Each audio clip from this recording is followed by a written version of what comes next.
They say in the United States, food travels an average of 1,500 miles from where it is grown to where it is eaten. That leads us to ask, can city people close the distance to their food? Welcome to the award-winning Food Chain Radio Show with your host, Michael Olson. And now get ready for 1 hour of What's Eating What Radio.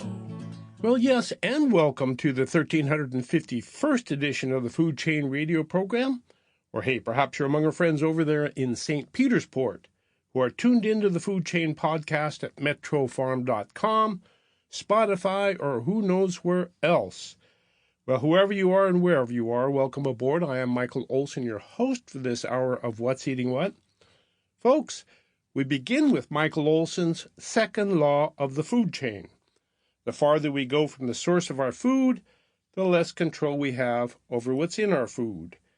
If, as they say, the average food in the United States travels 1,500 miles from where it is grown to where it is eaten, then we city people simply do not have much control over what is in our food.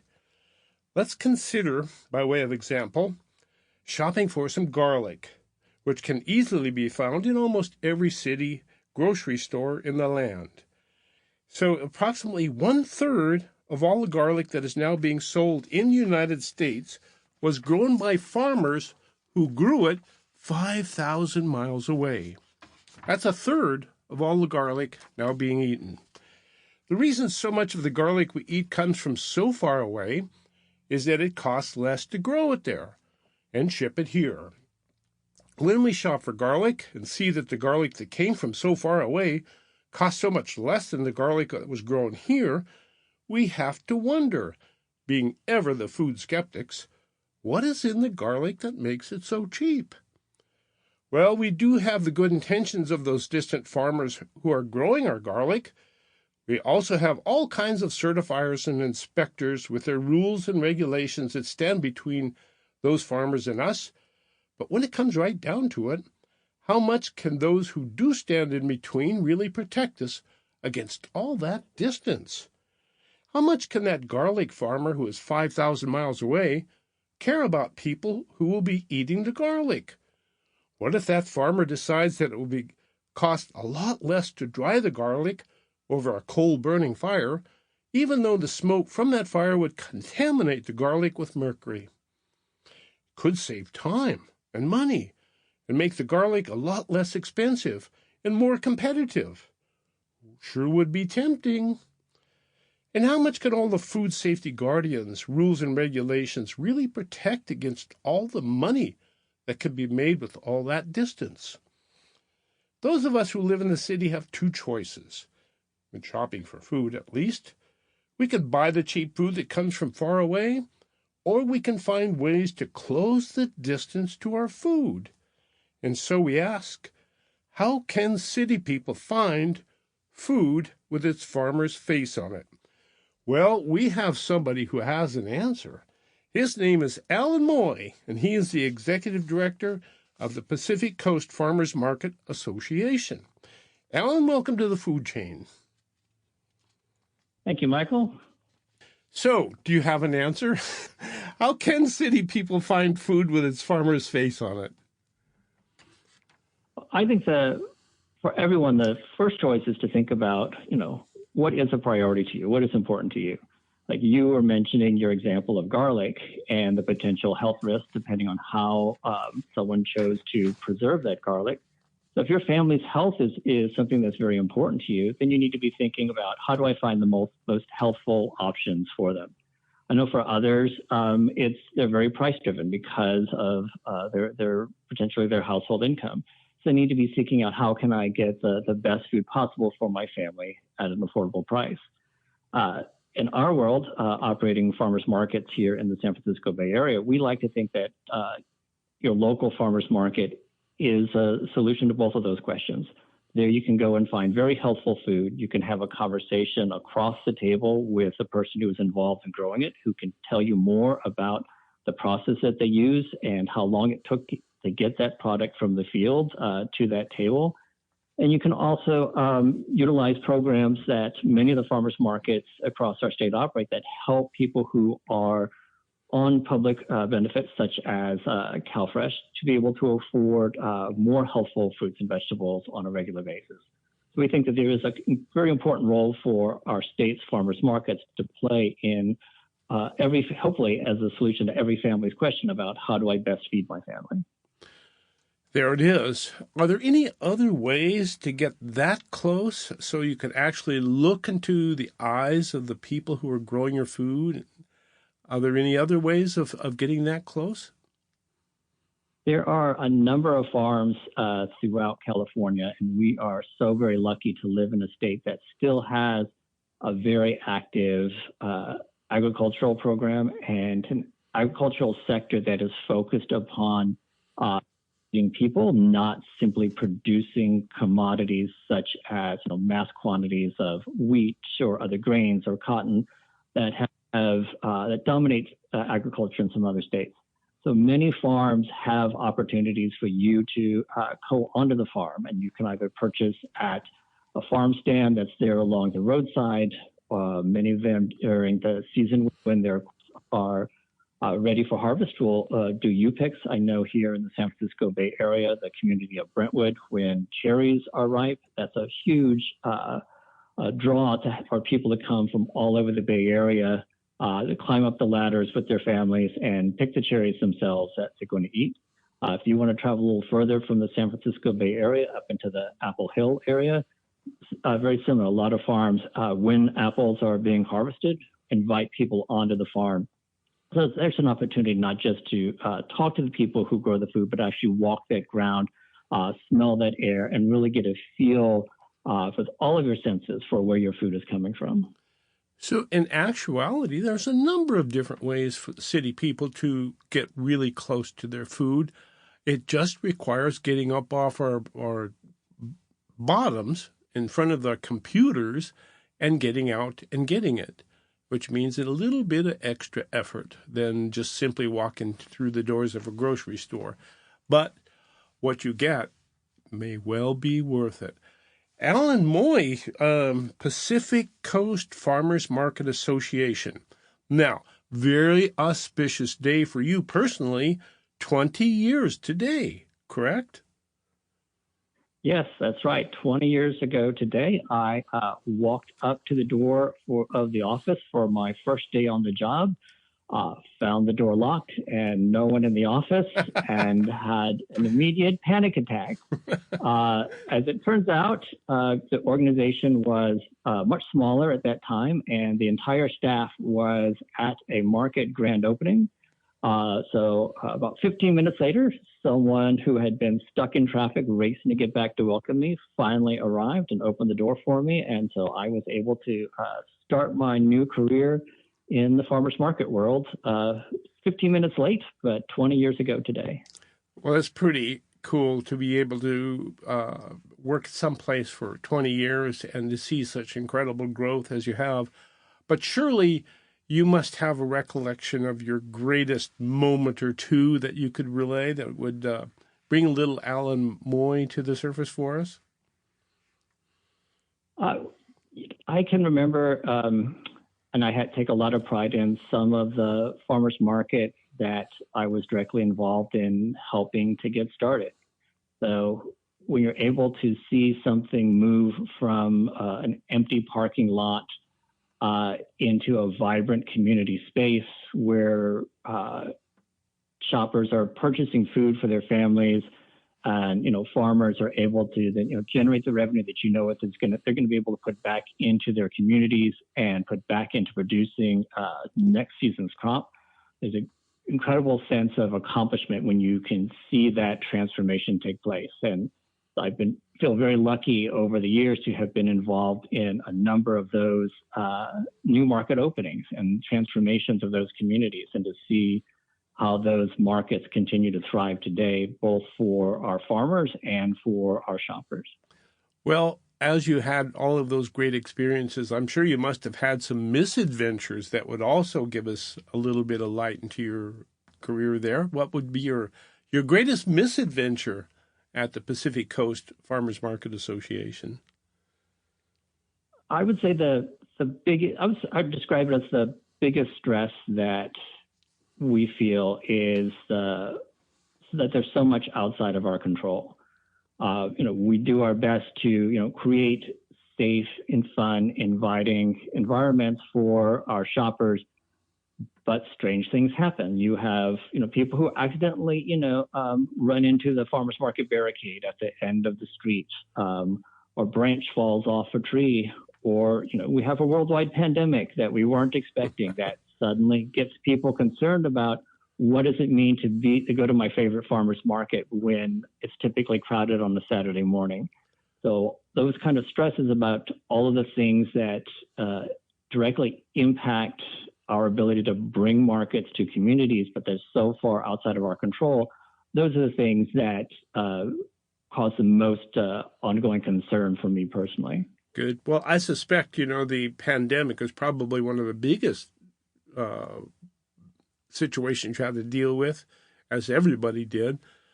We have a couple minutes before our break. Would you give us a quick thumbnail of how you managed that?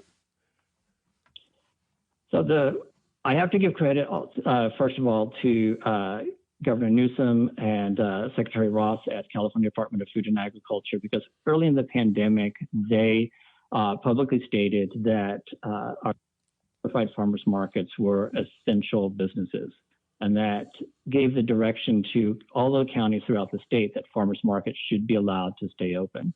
At PCFMA, prior to the pandemic, we had an ongoing partnership with a number of different hospitals that brought farmers markets to their campuses. These were small markets, generally for the people who were working in the hospitals and for some of their patients who were coming through. But they were a great way for a number of our farmers to be busy during the week when so many of the most popular farmers markets were on Saturdays. Right. But of course, once the pandemic hit and the hospitals needed to direct their resources towards the pandemic response, all of those farmers markets had to shut down. And so that was an incredible change in the way that we organized ourselves and in the opportunities we were able to offer to a number of our farmers. Well, kind of a sad one, too, especially for those in the hospital, because I suspect that they really enjoyed the opportunity to be able to get out in the fresh air and buy some local food. I would suspect that they're pretty health conscious when it gets right down to it, those who work in the health industry. So we're going to take a quick break here in a minute, but when we come back, we're going to get into the whole logistics of setting up markets and what is a certified farmers market, because it's something that really provides the opportunity for we city people to actually look into the eyes of a farmer, and as I like to say, see what's in the food, because you don't get that opportunity in a grocery store to get that close to the people who actually grow our food. And that's the subject of today's Food Chain Radio program, is closing the distance between us and our food. They say it comes from 1,500 miles away. Doesn't leave us much control over what's in our food, but if we can look into the farmer's eyes and see what's in our food, we'll have a lot of control. This is the Food Chain Radio program. Michael Olson with Alan Moy. Alan Moy, who's been with the Pacific Coast Farmers Market Association for 20 years today. Right back. And now, back to What's Eating What on the Food Chain with Michael Olson. Well, today, What's Eating What is we are getting close to our food so that we can have much more control over what's in our food. When it comes from 1,500 miles away or 5,000 miles away, we just have to accept whatever. We don't know. There's no control. We have a lot of people that are there to protect us, but they have distractions too. And when we can get so close to the farmer, we can look into their eyes and get to know them, and we become kind of part of their family, their community. We're their customers. We give them money. They give us food. It's a one-to-one relationship, and it's as close as you can get, I think, other than growing your own food. And who has time for that? Not many city people when it gets right down to it. Alan Moy, Executive Director for 20 years today of the Pacific Coast Farmers Market Association. So take us a little bit on a run through the world of farmers markets, because you are certified farmers markets. So let's start with, what does that mean? Well, the certified farmers markets is something that is particular to the state of California. It's been in place for, I think, over 40 years now. And essentially it means that the farmers that are selling their product within a space that it has been certified, those farms have been inspected by their county agricultural commissioner, and they are provided with certificates that list these are the items that we can verify that you are growing on this land that we have inspected. And they bring that certificate with them to the farmers market, post it up behind their tent. And the only things that they sell are those products that are listed on that certificate that are growing, that they're growing themselves on the land that they control. So that is part of that. Our promise to the consumer is that within a certified farmers market, you are buying directly from a California farmer. Mm-hmm. That you're not buying something that has come off a ship from 1,500 or 5,000 miles away, but you're getting something that that farmer had a direct active role in growing, harvesting, and then transporting to your farmer's market for you. So that certification is an important part of keeping the integrity of our food system very strong, because it creates that direct connection between the farmer and the consumer. And it's something that we, and as a farmers market operator and the other organizations like ours throughout California, take very seriously, and that we work really hard to enforce, so that we can continue to have a lot of confidence and pride in our farmers markets and the products that they are able to bring to our local community. So Alan Moy, from when you folks at the Pacific Coast Farmers Market Association are going through the market and you see a farmer from Willows selling pineapple, you do what? First thing that we would do is ask to see a copy of their certified producer certificate, which they are required to have on hand. Our process at our organization is also that we keep a copy of those in the office, and we make those accessible to our staff at the market electronically, so we can always do a second verification. If there's anything on their table that looks suspicious, we photograph it, ask the farmer to remove it for the day, and then we will either schedule a time for some of our staff to visit their farm to verify that that is in fact something that they are growing, or we'll make a referral to either California Department of Food and Agriculture or to the county ag inspector where their farm is located for them to do a follow-up inspection. I think that's important to ensure the ongoing integrity of the certified farmers market system.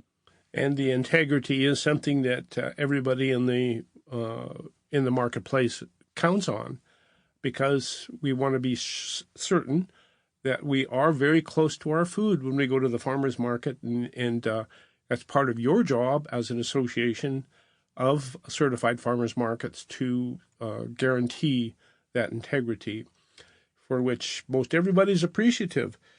And then CDFA, or California Department of Food and Agriculture, assists in this whole world, and they're part of it then. And it's where California is the only state that does this? They're the only state that has a system that is as robust as this. I think there are many other states that are supportive of their farmers market industry. It's very different in a state like California, which is so large and has so many varied growing regions, that we can have farmers markets that are robust year-round with just food from California farmers. But if you think about the size of our friends up in New England, where the state's so much smaller, they have a much smaller growing season, it's much more likely that in order to get their markets full with a wide variety of produce, they would need to be pooling from farms that will be crossing state lines.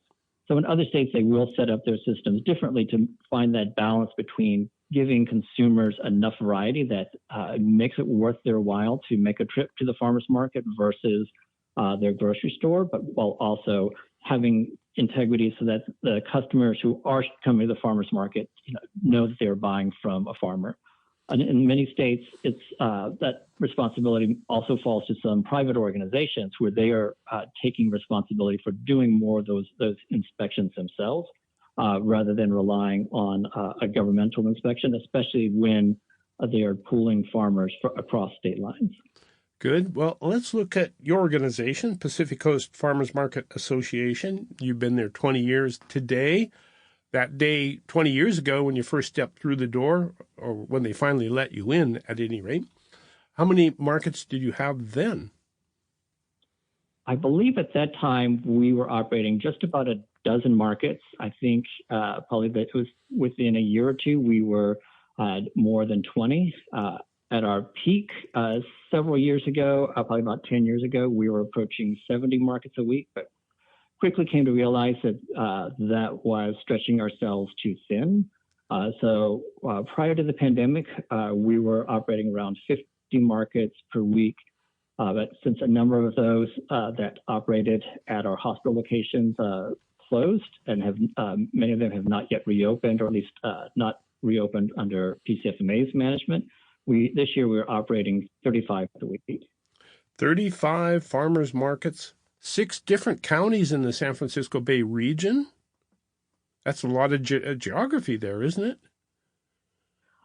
Yes. When I started at PCFMA, I had just left a job where I was living in city of Concord and taking BART, public transportation, into Oakland every day. And then was excited that the office for my new job at PCFMA was just 5 stoplights away, and was looking forward to not having a commute. But now I find myself spending more time on the road than ever because our markets cover such a wide geographic area. But it has actually been an incredible introduction to the various communities and cities within the Bay Area. So I've enjoyed that element of my job too, is getting to know so much more about the place where I live. Good. So you have 400 vendors. You have half of them are farmers, certified farmers, and the other half, what do they do? So in addition to the farmers, we also welcome in local food artisans. So those will be bakers, those who produce hot food out at the market, the very well-known and popular farmers market favorite of kettle corn falls in that category also.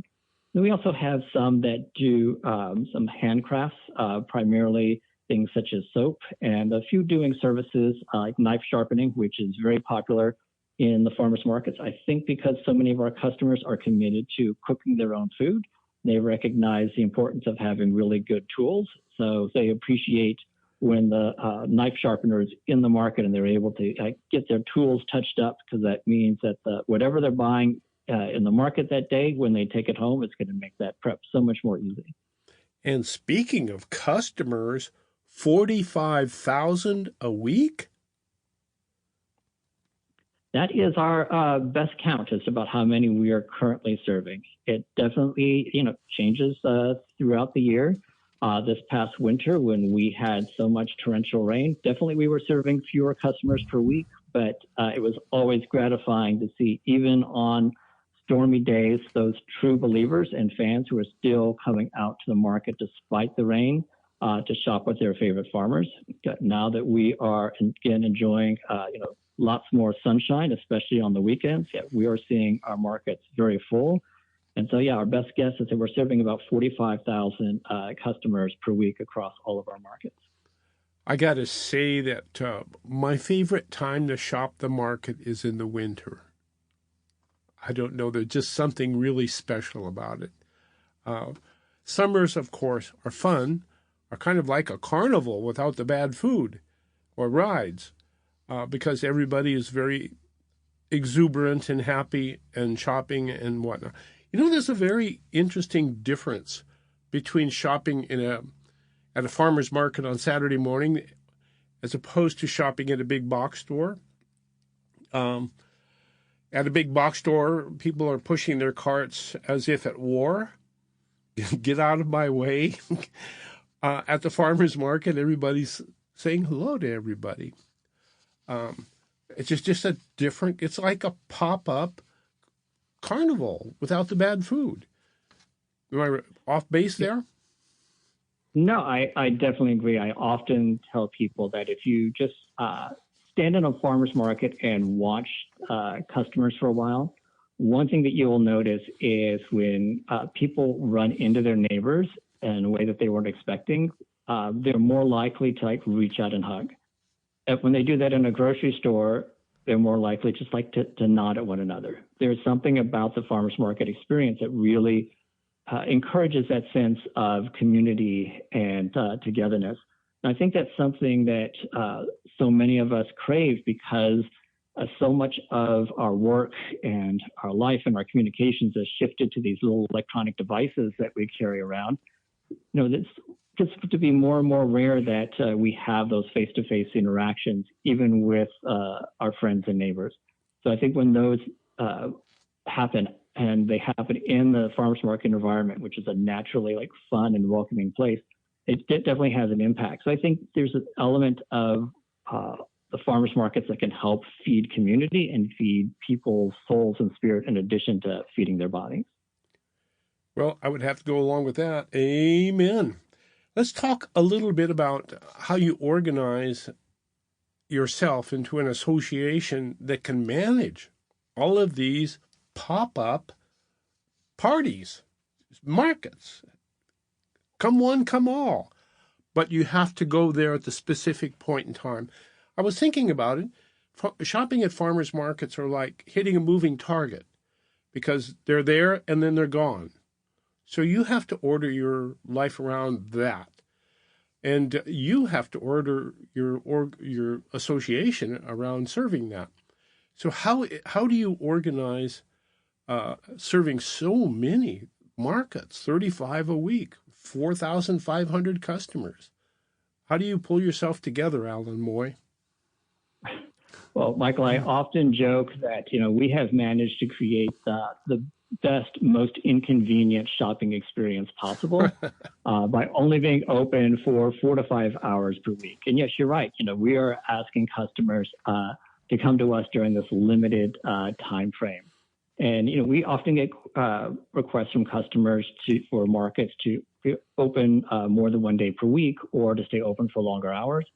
But even with farmers markets, with the food coming from so close, so much closer than that 1,500-mile average, still we have farmers that are getting up while it's still dark to harvest, to pack, and then spend 2 hours on our freeways coming from the rural areas, the agrarian areas of our state into our urban areas to sell that food. So asking them to spend, you know, more hours there when they still have to make that long commute back, just not something that we're really willing to do. So we really try to organize our markets around finding that balance between what works well for our farmers so that they can get to and from the market safely, and what works well for our customers so that they can get there to get the food and have that farmers market experience. And really the credit for all of that goes to our incredible team of market managers and their supervisors, our marketing team that helps inform people about what's at the market and when the markets are open. And then, you know, our secret weapon of all of our admin staff in the office who are faceless to many of our farmers and customers, but whose work, you know, keeps the wheels turning all the time. And your job is to keep all their wheels turning, right?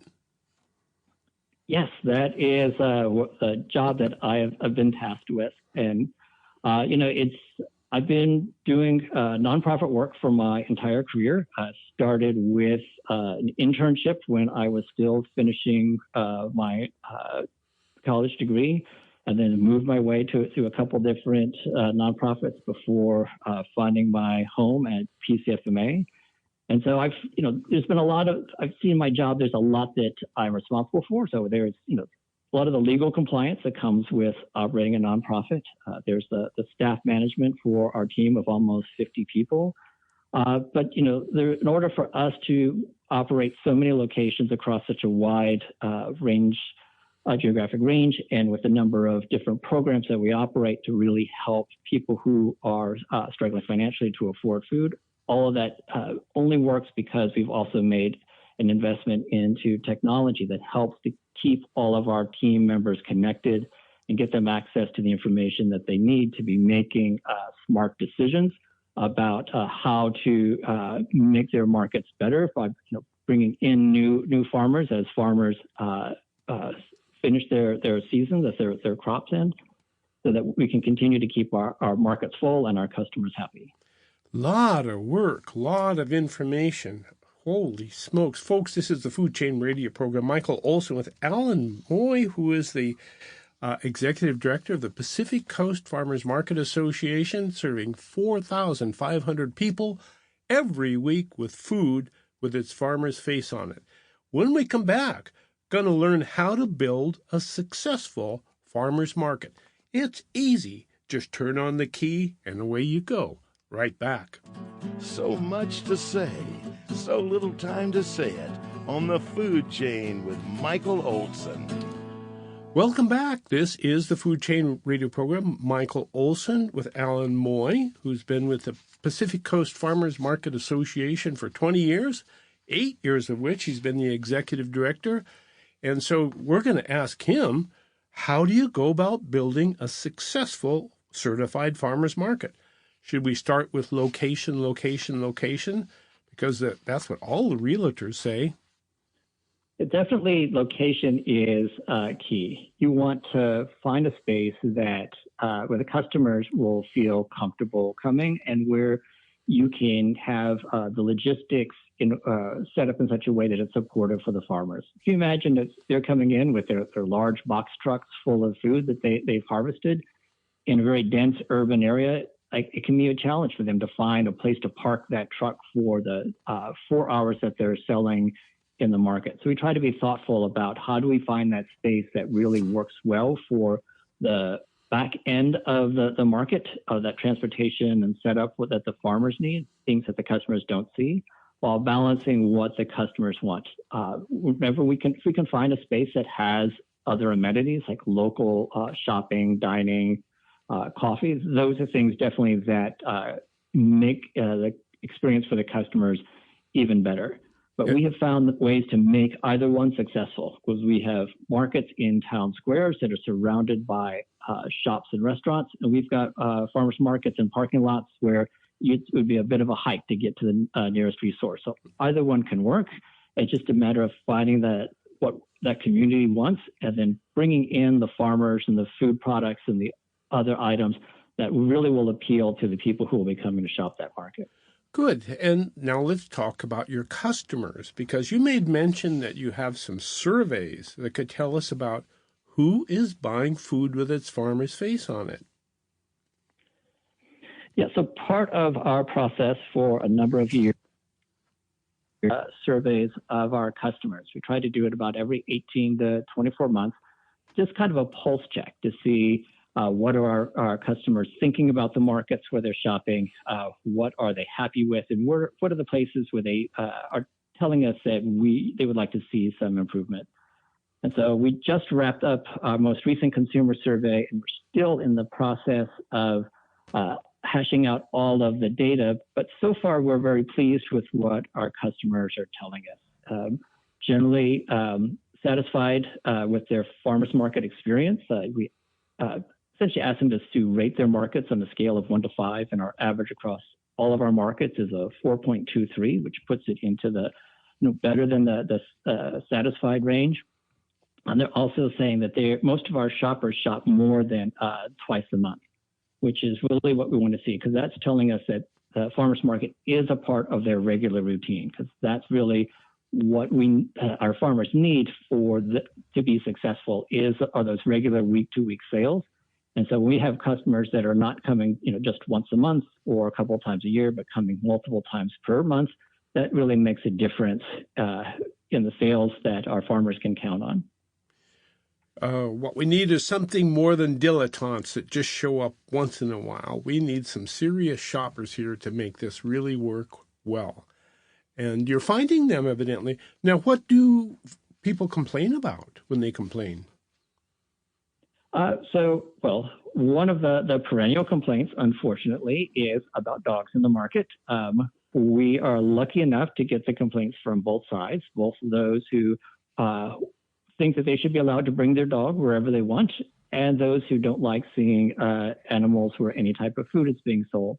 So we have to gently ask our customers who'd like to bring their dogs in to not do so, or at a minimum to keep them away from the food. And we have to, unfortunately, tell our customers who don't like the animals that because we're actually not a legal authority, we don't have the ability or the right to remove someone from our farmers markets because they brought their dog in. All we can do is encourage people to, follow the rules and, help to create a space that everyone feels safe and welcome. And do you have any figures on average spending for your customers? We do. So what they've said is that on average across all of our markets, they're spending about $48 per market visit. When we did this same survey 2 years ago, the number was closer to $43. So we have seen an increase over the past 2 years. Part of that could be due to the food inflation that we have seen throughout the food system. But part of it could also be as more shoppers choose to make more of their purchases at a farmer's market, that spending for some of them is slowly creeping upwards. Yeah, it's creeping up for everybody, no matter where you go. What do you see personally in the evolution of your customers over the years? You've been looking at them 20 years. It's very interesting that what customers have been asking for has definitely changed significantly over time. And it's been most evident in the markets that we do within the city of San Francisco.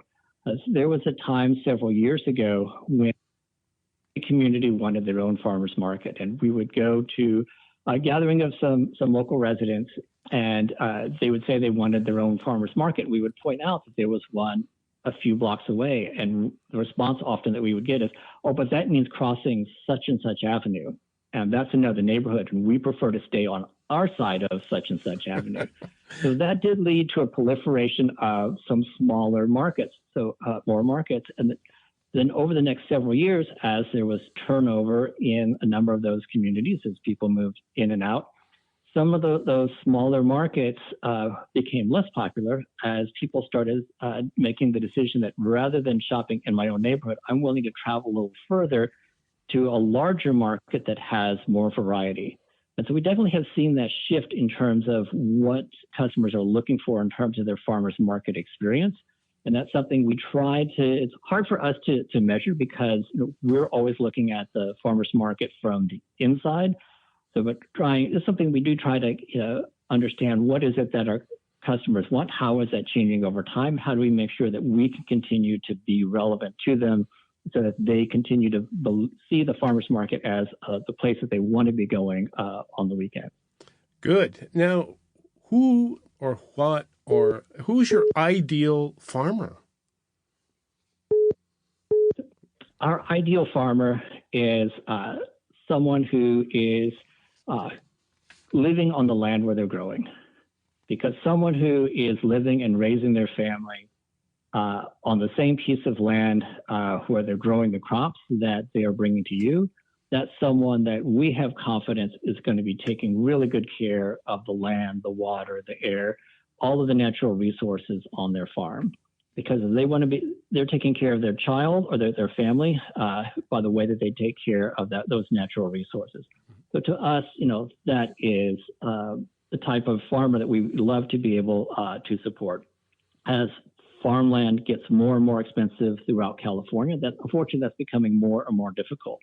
We have a number of farms that are having to lease several small plots in order to have enough land to grow enough food to make it cost effective for them to stay in farming. That's a huge challenge that we as an organization don't have a solution for. It's one of those big macroeconomic challenges that's facing our state just in terms of land cost and access to farmland.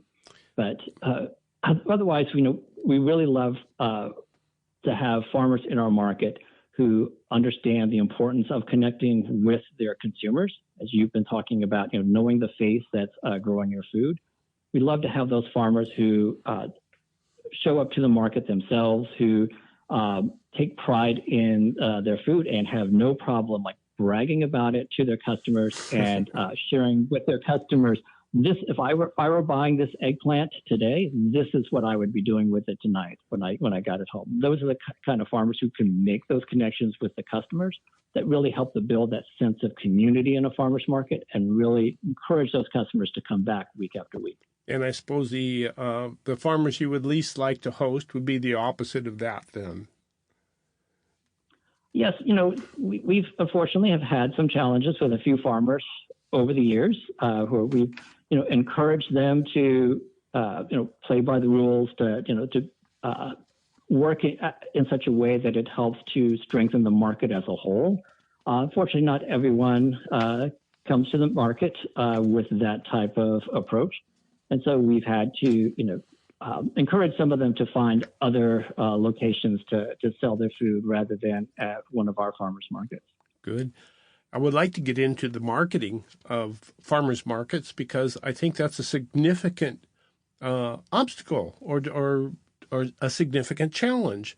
How do you get city people who are in a routine to break that routine to shop at a moving target, like a farmer's market? So what do you do, Alan Moy, at the Pacific Coast Farmers Market Association, to get us city people off our butt and shop at the market? Well, the first thing that we do is try to make sure that everyone knows where their local farmers market is and when it's open. Our marketing team has been utilizing a lot of direct mail lately. First week of August is National Farmers Market Week across the nation. This year, we sent out over 100,000 postcards to customers who live in areas around our markets, just so they know that there is a farmers market in their community. We also know that the way that people are accessing information has changed significantly over time, especially the rise of social media. So we're also very active in trying to understand where are our customers utilizing social media, especially to find out about local events that, as you say, encourage them to get up off their seats and do something in the real physical world. And so we try to identify what are those social media channels that have that opportunity for us, and to make opportunities for us then to talk about our farmers markets, introduce our customers to the farmers and the products that they have.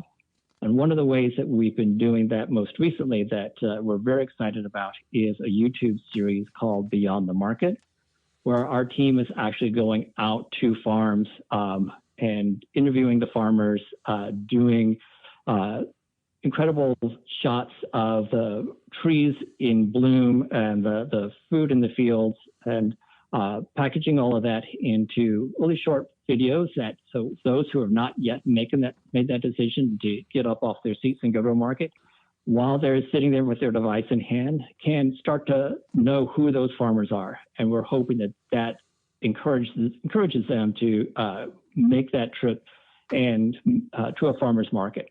Because one thing that I truly believe is that there is a seductive element to a farmer's market. And if we can get someone in there and they will walk through, see what's there, experience it, maybe try a free sample of a strawberry or a fresh peach, that they will then begin to shop. First week, they may just buy a couple things, but then when they come back over time, I believe that they will continue to buy a little bit more and a little bit more as they experience it and as they learn that the food that they can get at a farmer's market just tastes better. And because it's fresher, it also means it lasts longer. So that means that they can stretch their food dollars a little bit, so they'll have less food waste. So all of that kind of is how we are trying to think about pulling people into the farmer's market so they can experience it, and counting on our farmers to help add to that experience so that those customers want to come back week after week. Wow. If you were to pull all that together into one call to action, what would it be? It's a challenge because we recognize that people come to the market for different reasons. Right. And so it can never be a single call to action. Rather, we have to be thinking about who are our current shoppers? How do we encourage them to come more often? Who are the people who are not yet our shoppers, and how do we pull them in? We have been part of a statewide program called Market Match for well over 10 years. And that provides additional dollars to persons who are enrolled in the state's CalFresh program. So they can use their CalFresh benefits to buy script at our farmers market information booth, and we match their CalFresh spending. Currently, it's up to the first $15 that they spend on CalFresh with additional vouchers that they can use for fruits and vegetables. So if you're on CalFresh and you come to one of our farmers markets, you spend $15 of your CalFresh funds, but you've got $30 to spend. So the messaging to them is about that program, that opportunity to stretch their food dollars. That's for others who have been becoming for other reasons, it's about how do we understand what their motivation is and trying to encourage them to come in if they're not being driven by the existence of a program like Market Match. Well, we have a minute left, but who doesn't come to the markets? Have you identified them? That is one of the hardest things for us to know. We know who our customers are, and we're able to reach out and learn more about them and what they want, what they don't want. But it's so hard for us to know who are those who are not our customer. And so we keep trying to strategize about how do we develop a system to learn that, but we have not yet cracked that secret. If any of my colleagues out in the farmers market world have done that, I would love for them to reach out to me. So I would love to learn that secret. Well, we will figure that one out. Ladies and gentlemen, this has been the 1351st edition of the Food Chain Radio program. Michael Olson with Alan Moy. What a joy to work with Alan today. He is the Executive Director of the Pacific Coast Farmers Market Association. We've been talking about how we city people can get closer to our food, close the distance. A average food comes to us from 1,500 miles away. But what if we can look into the eyes of the farmer who's growing it and get food with its farmer's face on it? Thank you, Alan. Thank you, Michael. It's been an honor to be a part of this radio show. A pleasure. Thank you all for tuning in. You've been listening to the award-winning Food Chain Radio show with Michael Olson.